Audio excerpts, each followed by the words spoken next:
Veliki broj vas je moj kanal pronašlo zbog videa o IDJ Show koji sam izbacivao na jesen prošle godine. I stvarno mi je drago što ste tu. Dosta komentara i ispod tih videa i ovako uživo koje sam dobio bili su na fazon super mi je što pričaš ove stvari, što govoriš stvari koje svi mislimo, što ukazuješ na manipulaciju produkcije i tako dalje. I ponovo, mnogo mi je drago što je toliko ljudi rezonovalo sa tim. Verujem da se u globalu pozitivan odgovor na sve to desio zato što nema puno ljudi koji kod nas rade ovakve stvari, a voleo bih da ima. I ovde ne govorim o površnim reakcijama i krajnje debilnim recenzijama umetnosti koji se svode na ovo vozi ili ovo ne vozio, nego o pravoj analizi za koju ti trebaju vreme i znanje i koju ne praviš kako bi zaradio ili kako bi sebe progurao. Rekavši sve to, da, neću raditi video o četvrtoj sezoni, zato što verovatno neću ni gledati četvrtu sezonu. Ako je budem gledao, uradit ću samo video na kraju sezone. Treća sezona, koliko god takmičari bili neizmerno talentovani, pokazala je koliko je nestabilna produkcija i još više je otkrila da je IDJ Show, a samim tim da su IDJ Tunes i IDJ World, sistemi kojima se bogate vlasnici i najviše pozicionirani u toj hijerarhiji. Ali kakva država, takav IDJ Show i tako dalje. Moj savjet svima je da ne gledate četvrtu sezonu, jer time podržavate iskorištavanje mladih umetnika koji će imati vrlo malu šansu da rehabilituju karijere koje su počele višegodišnjim ropstvom pod IDJ-om. IDJ-em? Kako god. Samim tim, mladim umetnicima koji ovo možda gledaju, molim vas, ne prijavljujte se za audicije za četvrtu sezonu IDJ Showa. Možda se neki od vas sećaju ako ste gledali neke moje starije videe. Tokom treće sezone IDJ Showa dobio sam nekoliko anonimnih mailova, gde mi je otkrivano kako ceo show funkcioniše. Ništa od ovoga neće biti otkriveno u videu. S jedne strane, zato što ne želim te takmičare da stavljam u neprijatnu situaciju ili još gore u probleme pravne prirode, a s druge strane, malo mi je sve to sumnjivo. Mail sa kojeg sam dobio te informacije uvek je bio anoniman. Sajt preko kojeg se taj anonimni mail šalje zahteva od tebe da se pretplatiš na premium verziju kako bi slao slike i dokumenta, a i kako bi dobijao odgovore na taj mail, što se jel te i desilo. Zašto bi takmičari ili neka random osoba koja radi u produkciji imala pretplatu na taj sajt kako bi meni poslala ove stvari? Pored toga, mail kojim je opisan incident, za koji sam čuo od nekoliko izvora, očigledno je prekopiran iz nekog dokumenta. Otkriću samo prva dva reda da vidite o čemu se radi. Ja zaista ne verujem da je osoba koju ovo meni poslala, eto baš kao slučajno odlučila da promeni font usred pisanja maila. Očigledno je tekst koji opisuje ceo incident prekopiran tipa iz Worda ili iz neke poruke. Možda ovo jeste samo slučajnost, ali živimo u državi gde korumpirani ljudi naprave problem pa se onda sami brane od istog. I ne želim sebe da stavljam u situaciju da me besposleni srednjovečni bogataši gone samo jer imam crno na belo dokaze da iskorištavaju klince koji samo žele da se bave muzikom. Samim tim, u ovom videu ću proći kroz 36 takmičara koji su se takmičali u prvi 3 sezone IDJ Showa, to jest 39, i pogledat ćemo svi zajedno šta je to njima produkcija pružila. U globalu, prijavljivanjem na IDJ Show gubiš svaku vrstu kontrole nad svojom muzičkom karijerom. Ovaj deo i sami možete u stvari proveriti. Za audiciju je potrebno poslati video kako pevaš, svoje društvene mreže i malko da se predstaviš. Kakve veze društvene mreže i predstavljanje sebe imaju sa pevanjem? Mislim, nemaju, zato što prijavljivanjem u IDJ Show ti se prijavljuješ u reality show, a ne u takmičenje pevanja, gde će tvoji vokali da se robotizuju i stavljaju preko tvog stvarnog pevanja. Osim naravno, ako oni ne žele da te predstave kao lošeg izvođača ili pevača, zato što ne prihvataš to da moraš da napraviš određeni broj TikTokova svake nedelje ili zato što ne prihvataš izmišljene priče kako se muvaš sa nekim. Srećno na audicijama, pošto sam show navodno zove ljude koji su već poznati ili koji bi mogli da im daju publiciteta, pa oni zauzimaju mesta izvođačima koji su možda čak i talentovaniji od tih influencera. Takođe, uz dužno poštovanje, ali Nataša Bekvalac da ti ocenjuje pevanje i Relja da ti ocenjuje bilo šta, malo sramotno, kao koncept. Pored toga, produkcija ne može da se isprsi nimalo pa da otkupljuje prava na korišćenje pesama koje su u stvari dobre pesme, kojima bi pevači mogli da pokažu svoje vokalne sposobnosti, a reperi svoje sposobnosti repovanja. Većina pesama koje se pevaju su iz domena IDJ Worlda, s tim da su su pesme Made in Balkana gurane toliko da mora barem jedna po epizodi da se otpeva. Šalim se, te pesme se ne pevaju, te pesme se recituju. Produkcija time sačuva pare, te pesme su promovisane i pojačava se novčana dobit te produkcijske kuće. Naći će se tu jedna, možda dve zanimljive pesme po epizodi. O ispadanju takmičara u trećoj sezoni neću ni da pričam, to je urađeno kako bi se podigla gledanost i bilo je očigledno da takmičari nisu znali za to, a ni da 2 od 3 ljudi u žiriju nisu bili upoznati sa nečim što je navodno, kršilo neka pravila koja su zapisana negde možda navodno. Takođe, mnogi bivši takmičari su izrazili nezadovoljstvo time što su primorani da budu influenceri, a to što dobijaju od promovisanja raznih proizvoda, navodno ne ide na finansiranje njihove muzičke karijere. Pored toga, konstantno moraju da promovišu projekte drugih ljudi iz IDJ Worlda, ali i Made in Balkana, što samo po sebi ne bi moralo obavezno da se shvati kao pogrešno, ali mnogo je smiješno bilo kada je Nikolin album izašao, pa sada i Reljin, i svi su oni magično otprilike u isto vreme u roku od pola sata postavili istu pesmu sa tih albuma i isti opis su imali. Do emojija koji su koristili da pokažu oduševljenje tim projektima. I sad neko će se napraviti pametan i reći, ali svi to rade, nisu oni jedini.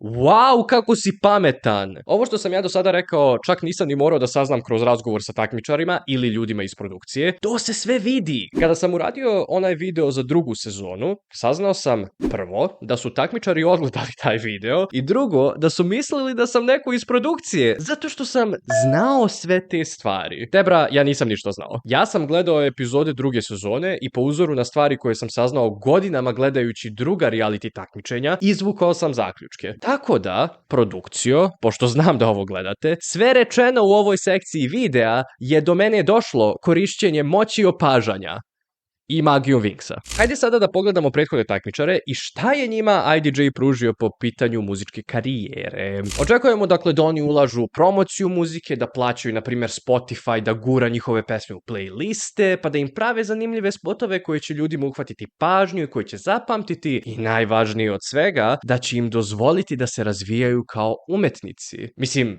oni se prvi kurče time da su oni za mlade artiste. Hajde da vidimo da li je tako. Poslednji plasirani takmičar prve sezone Vice, nakon svoje sezone, koja se završila, pre 3 godine od dana pisanja ovog videa, 12. juna 2022. godine, objavio je čak jedan projekat, i to EP, ne album, Izvini, ti si kriva. 7 pesama, koje sve zajedno ne premašuju ni 20 minuta. Projekat je objavljen 2024. godine. Sramotno, ne za njega, nego za produkciju, s obzirom da na YouTube-u ni jedna pesma nije premašila 10.000 pregleda, a na Spotify-u čini mi se da je sakriven broj streamova. Ove pesme čak nisu ni stavili na kanal IDJ Videosa. Anastasija Spasevska je od svoje sezone objavila čak 3 pesme. Neće vas iznenaditi činjenica da sve 3 pesme zajedno ne traju ni 10 minuta. Ipak, pesma Tvoja Nina jeste bila hit, ali hoćemo li da pričamo o tome da IDJ nema problem sa korišćenjem queer umetnosti za svoju dobit, a pravu reprezentaciju queer takmičara izbegava? 3 pesme za 3 godine. Mislim, to je bolje od 0 pesama za 3 godine. Tako je, Ljubka Arsovska nije ni jednu pesmu izbacila od svoje sezone. Sad, naravno, moguće je da je to jer jednostavno ona ne želi da se cima ili jednostavno još uvijek radi na pesmama koje IDJ Tunes ne želi da izbaci jer nije na foru bezdušnog mainstreama, što je navodno slučaj sa mnogim takmičarima, ali malo je poražavajuće videti da joj je poslednje izdanje pesma koju je dobila kao takmičarka u top 12. Georgie je shvatio da je ličnost na prvom mestu, a izvođač na drugom. Te je postao voditelj IDJ showa u 2. i 3. sezoni i vrlo loše to radi. Pošto je očigledno u ljubavi sa produkcijom, objavio je nekoliko pesama i pre koju nedelju je izbacio EP, ne album, naučite šta je album. Anomalije. Lik ima koliko toliko alternativan stil, a na ovom EP-u zvuči kao bilo koji drugi robot IDJ-a koji pevuši preko Electrotrap matrica. Mada pesma Ajde Jano je barem zanimljiva. Naravaučenije, gurat će te i dati ti da se baviš muzikom ako robuješ i izigravaš budalu za njih. ML je od svoje pesme u IDJ show izbacio svega 2 singla. Jedan od njih je sa Ivanom Bum Nikolić. Ermina, s druge strane, imala je 5 singlova, nijedan preko 3 minuta. U očajničkom pokušaju da iskoriste korporativni feminizam za publiku, koja ne bi ni mogla da napiše riječ feminizam, posljednje što je objavila je pesma Žene, pošto je IDJ World opšte poznat po svojim feminističkim stavovima i nedegradiranjem žena. A sad lutkica Natalie Balmix. Kako zanimljivo. Baš one godine kada je prihvatila da radi kao voditeljica IDJ showa, izbacila 4 pesme. Naravno, pre same sezone, ali 5 pesama ako računamo Žigicu. Ja sam zaista oduševljen kako se Natalie snašla kao voditeljka, mnogo mi se sviđa njen stav, ali... Kada je Sadora diskvalifikovana i kada je krenula da napada ostale takmičare zbog toga, vrlo direktno sam joj rekao: Tebra, smiri se, ne dobijaš ništa ovim, ovo je vrlo loš PR potez i nisi u pravu. Nevezano za to, njena pesma ne bi ni došla do Eurovizije koliko je sprdnja, a na Euroviziji bi vjerovatno prošla gore od Marka. No da se vratimo mi na priču, onda ona meni odgovara: wow, a mislila sam da si cool lik. Znači, kada kritikujem produkciju IDJ showa, tada sam cool lik, ali kada tebe kritikujem, to je problem. Zanimljivo. Zanimljivo mi je i to da je Natalie upirala prstom u druge takmičare Sadore i kritikovala njihovu produkciju, koja, jeste nekim takmičarima dozvolila da prekrše pravila, ali, kako se ono kaže na engleskom? Pot calling the kettle black. Tebra, radiš za IDJ show. Ti si posljednja osoba koja bi nekome smela da priča o ispravnom i fair takmičenju. Ali ona nije u produkciji. Dobro, ona još uvijek radi za njih. I Lores, osim toga što me iz nedelje u nedelju sve više plaši svojim faceliftovima, izbacila je cele 4 pesme. Jedna od njih sa Georgijem, jedna od njih sa Valentinom. Šokirat ćete se kada saznate da ni jedna nije ostavila traga u našoj muzici, bez obzira na solidan broj pregleda. For You, naravno, raspali su se poprilično brzo nakon takmičenja. Kakav šok, svi smo šokirani. Severin je izbacio 3 pesme, jedna od njih traje ceo minut, wow. Petar Aničić nestao je, ili barem se ne bavi muzikom ovdje kod nas više, barem ne sa IDJ-em. Mada na posljednjoj objavi na Instagramu izgleda da radi nešto, mada to je objava od pre 3 meseca, tako da... Braća Arđik, tim imenom idu, izbacili su nekoliko pesama od vremena u IDJ-u i njihove pesme imaju polep broj pregleda. Ipak, mislim da možete da pretpostavite kako zvuče te pesme. Ajde, okej, do sad je bilo malo tragično, ali stigli smo do top 3. Sigurno su se oni malo više pocimali oko njih. Zar ne? Stefan Šaj je objavio 2 pesme o takmičenju IDJ show, od kojih je jedna bila za pesmu za Euroviziju, gdje je u finalu bio 6. Solidan plasman, ali samo 2 pesme. Mislim, možda je problem to što nemaju dovoljno tekstopisaca, šalim se, ne koriste oni kompozitori i muzičare tamo, beatmakera i producenata, pa ne mogu svi da imaju projekte. A zato su oni uzeli Belmina i Đurđiju, a da jebote.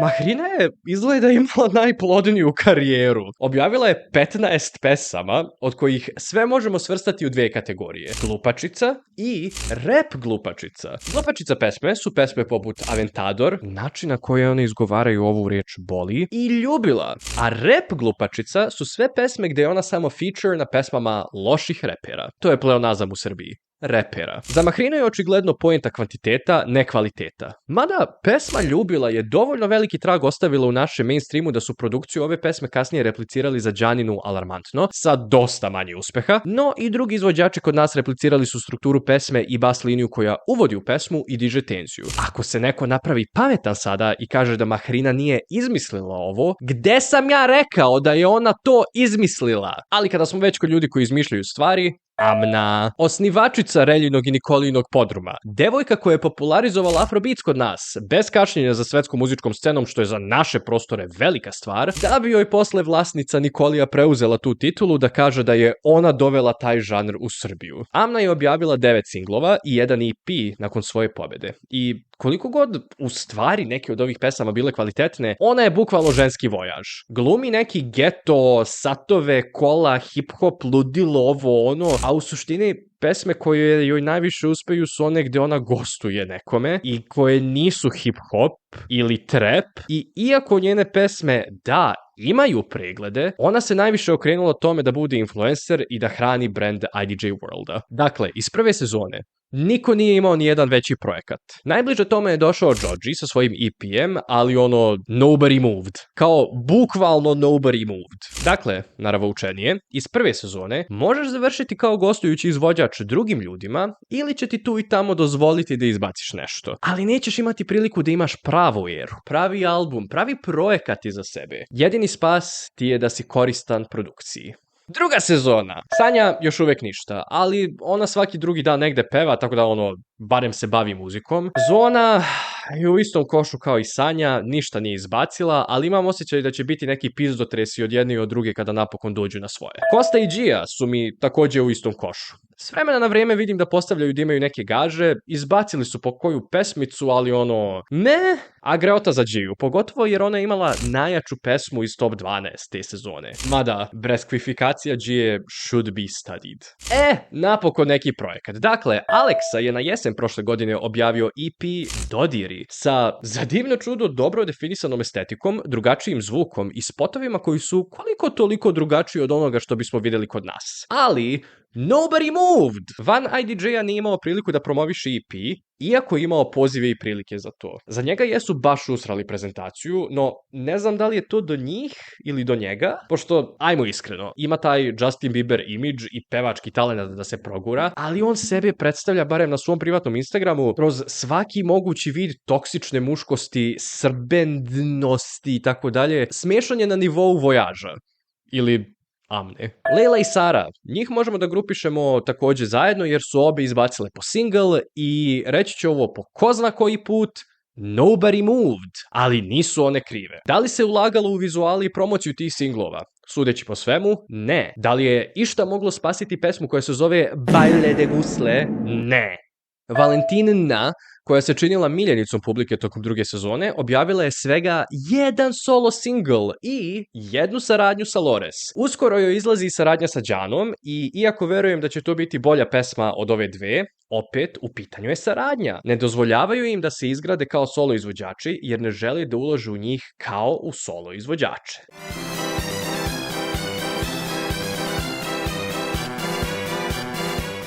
Edipsilon. Joj, ako su za Aleksu pogrešili šta treba da radi, ili ako on greši šta treba da radi, Edipsilon je prvo promašio takmičenje, drugo, svaka pesma mu zvuči kao da je pevao preko neke grand matrice i onda da je neko AI generisao modernu elektro-trap matricu i bacio ispod njegovog glasa. Legit, svaka pesma je na fazon da li ste primetili da ja pevam sa Thrillerom, a Sevdah blok. Izbacio je dve solo pesme, jednu saradnju i jedan EP. Nobody moved. Toma, trećeplasirani u drugoj sezoni, sin kojeg Grelja nikada nije imao i na kojeg je projektovao sve svoje fantazije, ajde što ga je nemoguće naći na streaming platformama jer su mu izabrali umetničko ime Toma, jer Tomislav nije dovoljno cool, pretpostavljam, a Toma Milovanović je previše slova za ljubitelja IDJ muzike. Objavio je 3 pesme od svoje sezone, najpopularniji od njih je duet sa Đanom, u kojem njih dvoje ponovo se prave da su par. Ali ovde barem raskidaju. Barbara, koja je pokazala najviše potencijala tokom druge sezone i koja je bila najveća meta produkcije u antagonizaciji nje same, postala je botina za produkciju. To joj je donelo cijele 2 solo pesme i jednu saradnju sa Young Daddyjem. Was it worth it? Đana je od svoje pobjede objavila 3 solo pesme, jedan duet i pevala je Relji na najboljoj pesmi njegove karijere. Mada i tu su morali da ispeglaju do toga da zvuči kao Siri. No nebitno to, Đana uskoro izbacuje svoj prvi EP, tako da postoji mogućnost da ćemo naletiti na prvi dobar projekat nekog takmičara iz IDJ showa. Sumnjam, ne zbog Đane, nego zbog IDJ-a, ali ako Đana nema ni jednog obožavaoca, ja sam mrtav. Dakle, druga sezona koja je najbolje prošao. Osobe koje nisu ušle u top 12, da i malo popustimo jer je od njihove sezone prošlo 1.5 godina, u redu, ali opet, ovde su baš pogrešili sa ignorisanjem individualnih ličnosti svakog od takmičara, da čak i projekti koji su izbacili nakon takmičenja nisu ostavili nikakav trag na našoj muzičkoj sceni. Recimo da je Đana najbolje prošla, ali zaista mislim da ona nikada neće preživeti stihove "Ljubav je tako bitna stvar". Prema takmičarima iz treće sezone moramo biti najblaži, jer većina njih je maloletno, pa IDJ ne može da ih tera da rade za njih, ali takođe zato što nije prošlo ni pola godine od kraja njihove sezone. Zbog lošeg vođenja šoa, njihova sezona je baš loše prošla kod publike i nažalost dosta ljudi je to svalilo na takmičare. Ja nisam, ne izvrćite, što nije fair, pogotovo zato što su se takmičili tokom početka blokada i verujem da većini njih nije do toga da se bave muzikom u ovom trenutku. Samim tim, Zorana, Bojana, Đurđija, Kristina, Ksenija, Tara, Lana, Stefan i Pavle nisu objavili ništa od svoje sezone. Bojana je uradila spot za svoj single koji je dobila od IDJ-a, ali navodno IDJ to nije finansirao. Ipak, na sreću svih, u spas nam dolazi Belmin. Počastio nas je sa 2 pesme čak. Dunipsilona, ja ne znam šta to znači, mislim, vjerojatno je na nemačkom, i film, pesmu sa Ninom. Wow, kakav šok. 2 osobe u koje je Relja najviše ulagao i koje je produkcija gurala tokom sezone izbacili su pesmu. Wow, baš sam u šoku, ljudi, jesmo svi u šoku. Kvalitet ove pesme, kao i njihove dužine, možete sami da pretpostavite. Neka neko sredi Belmina u Spotify, jer ja ne verujem da je ovo njegov album.